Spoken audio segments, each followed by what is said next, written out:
this year's IAC champion in the men's division is $30 now. I'm going to buy it. Be digging. Be negative. 30, 40. I'm going to buy it. Hendersonville, Tennessee, Mr. Justin Ochs. $140 here. I'm going to buy it. Be digging. Be negative. 130 bid. Asking 140. I'm going to buy it. Be 140. Get him 140.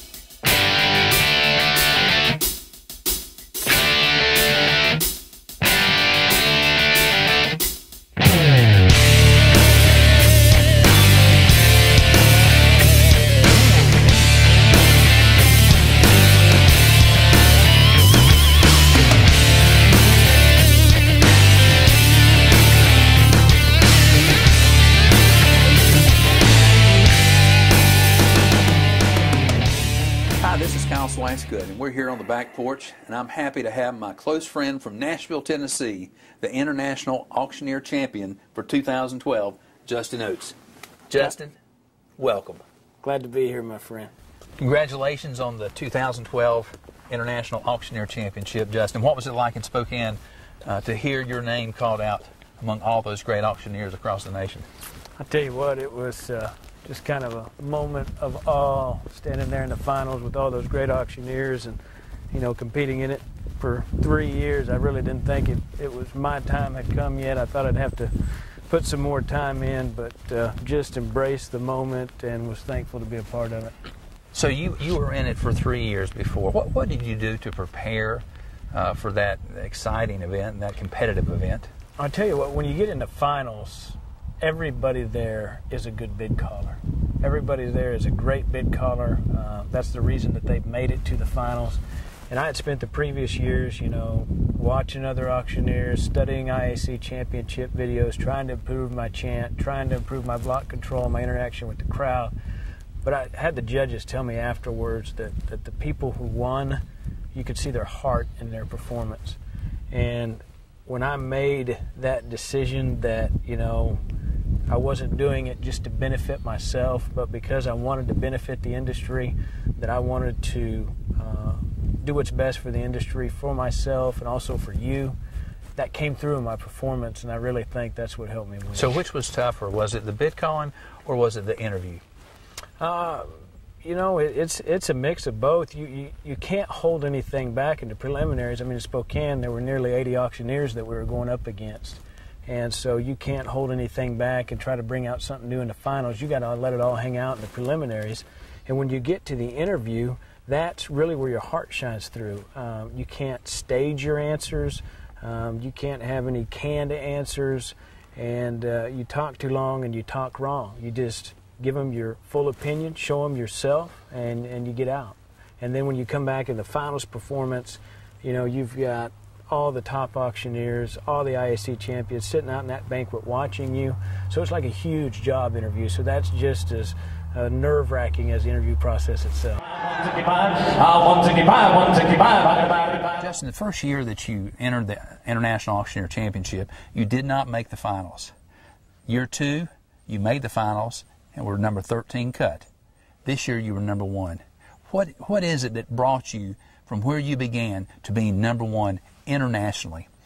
I'll tell you, Kyle, it was a journey and a process. You know, I've studied all of the IAC champions. I've watched the different auctioneers to pick up on what they're doing right, what they may be doing wrong, and how I need to change that in my presentation. But I talked to the judges afterwards, and the biggest thing that they saw that gave me an edge was they said that they saw my heart come through in a competition. And all of those men, all of those ladies that make that finals are great bid callers. And you've got to find that next thing that gives you those couple extra tenths of a point to put you on top. And when I say I let my heart show through in my presentation, it was changing my attitude from I want to win this for me to I want to win this for the industry and for the association, to make changes and be a face for the auction industry, not just for myself, but for you and all my fellow auctioneers. What would you tell a young auctioneer who has joined the National Auctioneers Association, who is interested in participating in the International Auctioneer Championship, but maybe is a little timid, or maybe they feel like they're competing with some really professional and great auctioneers, and they just maybe feel they don't have the quality yet to get involved, what would you tell them? You know, I felt the same way. My first year, I knew these guys and ladies were great bid callers, great auctioneers. But I'll tell you what, the relationships formed through that competition is not only friendships that I have today and will have forever. It's paid for my entry fee every year. I get hired to go do jobs across the United States. You know, when I first started in that competition, 90% of the subcontract auctioneer work I was doing was coming from those auctioneers that I'd formed those relationships with. I've been in it now for 2 years, and I will tell you, it's almost like it's a training ground and a growing ground for auctioneers. Each year that I participated, I got a little better.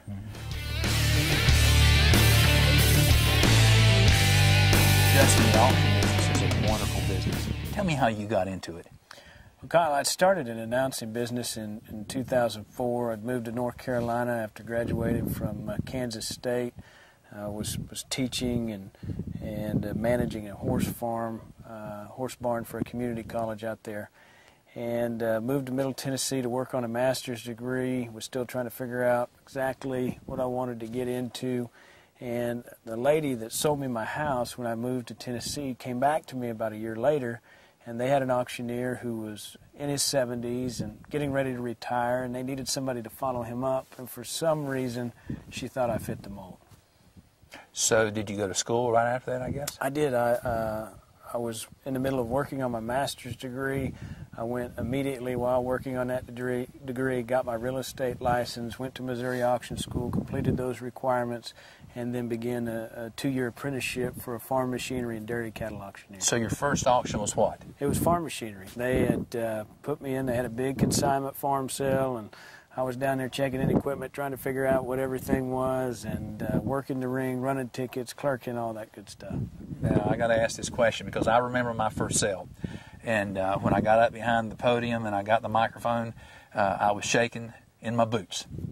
What was your first experience like? It was much the same way, but I had developed a relationship with those guys who were working the ring, and they had no mercy on me. They were going to pay for the item, but they yepped so quick I could barely keep up with it, and they were doing it just to kind of punish me a little bit. That's a great story. Since you got into the auction business, there's been tremendous change. And my question is, what do you believe is the future of the live bid caller?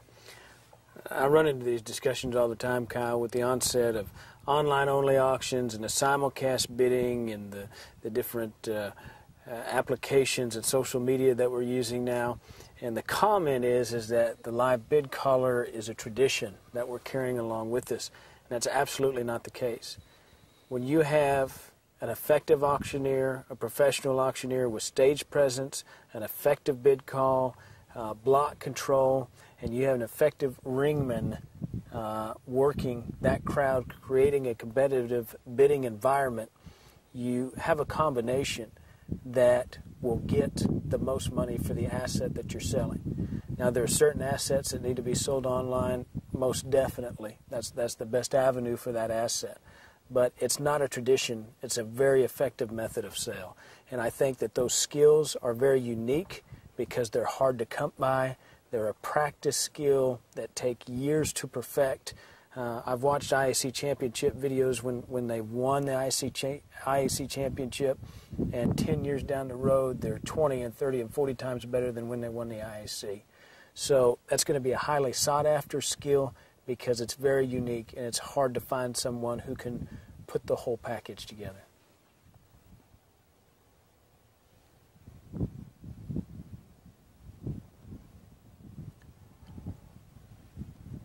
Justin, you and I are proud members of the 2013 Certified Auctioneer Institute that's put on in Bloomington, Indiana by the National Auctioneers Association.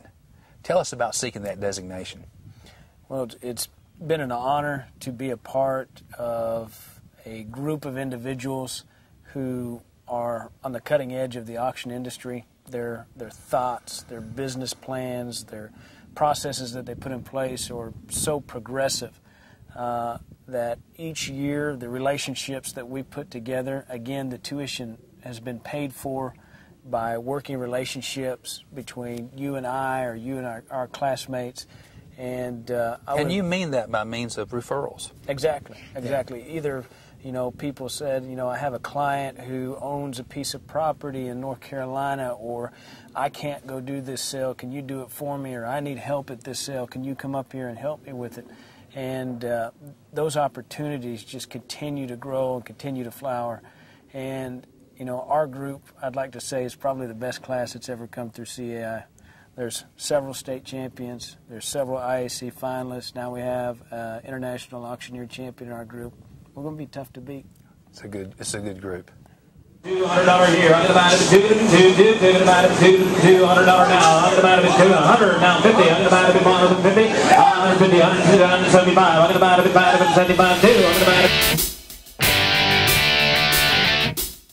This is Kyle Swicegood. I hope you've enjoyed part 1 of our conversation with Justin Ochs, the 2012 International Auctioneer Champion.